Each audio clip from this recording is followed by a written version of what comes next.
বান্দার ফয়সালা হবে, এর জাহান্নামে নিয়ে যাও। হ্যান্ডকাপ লাগাইয়া যখন জাহান্নামের দিকে নিবে, হঠাৎ বান্দা বারবার পেছনে তাকাবে। আল্লাহ বলবে, এই ফেরেশতা দাঁড়াও। এই বান্দা পেছনে তাকায় কেন বারবার?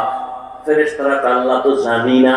আল্লাহ বলে, এই বান্দা বারবার পেছনে তাকায়, দেখেনি আমি আল্লাহ একটু তার উপরে দয়া করি।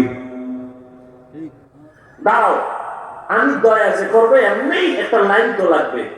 আল্লাহ আপনার অর্ডার, দেখো তো ওর আমল নামায় এমন কিছু আছে কিনা যে কোরআন শরীফও পড়ছে কোনো একদিন।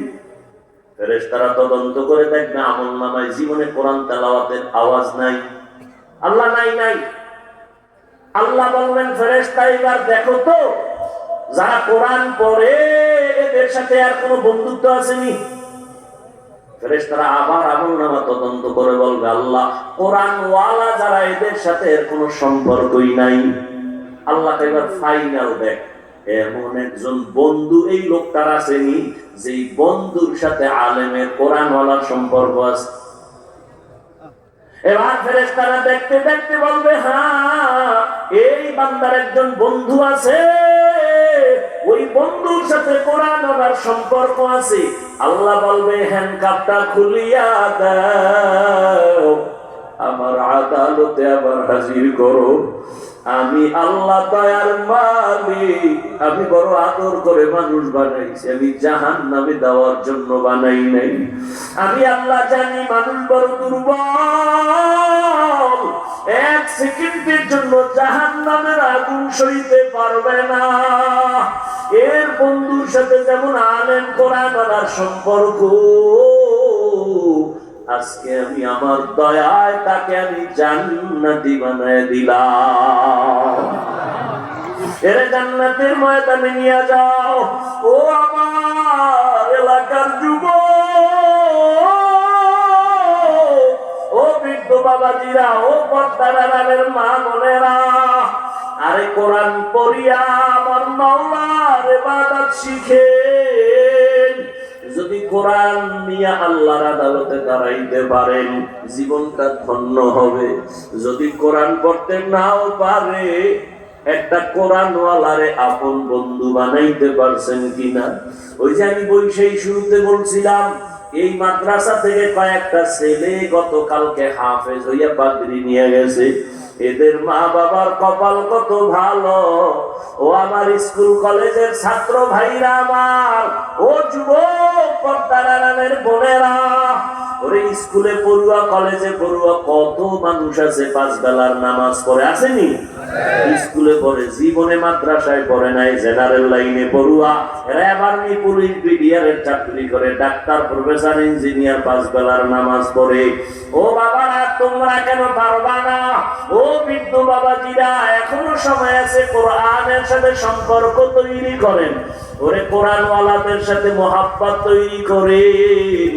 স্কুলে পড়িয়াও আলেমদের সাথে মহাব্বত, এ কারণে টুপি পরে নামাজ পড়ে। ওরে কলেজে পড়িয়াও আলেমদের সাথে সম্পর্ক, এ কারণেই তো কলেজওয়ালা ছেলেটাও নামাজ পড়ে। র্যাবের চাকরি করে নামাজ পড়ে, পুলিশের চাকরি করে নামাজ পড়ে, ডাক্তার হইয়াও নামাজ পড়ে। কেন? বলে কোরআনওয়ালার সাথে তার বন্ধুত্ব আছে। ও আল্লাহর বান্দারা, দুনিয়াটা কিছুই না, কোন দিন ডাক আসবে বলা যায় না। আল্লাহর মহাব্বত অন্তরে জমা করিয়া পাক পাক্কায় আদা করে তৈরি হও। আর জীবনে নামাজ ছাড়বা না, বেপরদায় চলবা না, গুণের মানুষ হইয়া আল্লাহর আদালতে দাঁড়াইয়া নাজাত পাইয়া যেন জান্নাতে যেতে পারো। এখনো সময় আছে, তওবা করো। জীবনে তো দাড়ি কম কাটলা না, নামাজ কম ছাড়লা না, বেপরদায় কম চললা না, আড্ডা বন্ধু নিয়ে কম দিলা না, মোবাইলে গুনাহ তো কম করলা না। এখন থেকে তওবা করে নাও, আর নামাজ ছাড়বা না, দাড়ি কাটবা না, বেপরদায় চলবা না, মা বাবার থেকে বরদোয়া নিবা না, উলামায়ে কেরামের দোয়া নিয়া, পরামর্শ নিয়া, শিক্ষকের নেক নজর নিয়া, মা বাবার দোয়া নিয়া, নবীজির আদর্শ মেনে পাঁচ বেলার নামাজ পড়বা, চলবা। মনের বুঝাও রে মন, তোমার মতো যুবক জেনারেল লাইনে থাকিয়া রাস্তায় গাড়ি চালায় নামাজ পড়ে, তুমি কেন পারবা না? তোমার মতো যুবক ময়দানে কাজ করে, নদীতে মাছ ধরে, নামাজ ছাড়ে না, তুমি কেন পারবা না? ও পর্দার আড়ালের মা বোনেরা, আপনার মতো কত মা এখনো আছে স্বামীর মাল হেফাজত করে, পর্দা করে, নামাজ পড়ে, মোবাইলে সময় নষ্ট করে না। আপনারা কেন পারবেন না রে মা? কয়দিন আর দুনিয়ায় বাঁচবেন? সাদা কাপড়ের প্যাকেটে যেদিন ঢুকবেন, সন্তানগুলো মা বলে ডাকবে, আর জবানে আওয়াজ আসবে না। একটা সন্তান আদর্শওয়ালা বানায় যান, ডাক্তার বানাবেন বাধা নাই, ইঞ্জিনিয়ার বানাবেন বাধা নাই, প্রফেসর বানাবেন বাধা নাই, বাধা একটাই দিছি শুরুতে, বেয়াদব বানাবেন না। আপনার সন্তানের আচরণে কোনোদিন মা বাবা শিক্ষক আলেম ওলামা যেন কষ্ট না পায়, এমন একটা আদবওয়ালা আদর্শ ডাক্তার বানায় যাবেন, সন্তানের জীবন ধন্য, আপনার জীবনটাও ধন্য। এরে আম্মা জান, এখনো সময় আছে, তওবা করেন।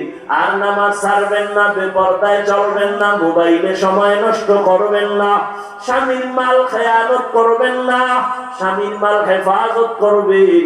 স্বামীর মাল তো আপনারই হয়ে যাবে স্বামী যদি চলিয়া যায়। কার মাল আপনি অন্যের মনে করে খেয়ানত করতেছেন? স্বামীর মালটা তো মূলত আপনার জন্যই সব। কেন আপনি নিজের মাল ক্ষতি করবেন, খেয়ানত করবেন? এখন থেকে তৈরি হয়ে যান, যুবক বাবারাও তৈরি হয়ে যাও। আর নামাজ ছাড়বা না, বেপরদায় চলবা না, আর দাড়ি কাটবা না।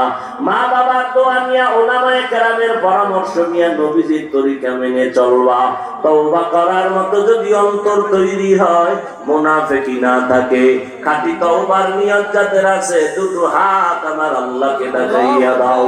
আয় আল্লাহ, হাতগুলো কবুল করে নেন, তওবা কবুল করে নেন, তওবার উপরে মজবুত হইয়া চলার তৌফিক দান করেন, বলেন আমিন। আলহামদুলিল্লাহি রাব্বিল আলামিন।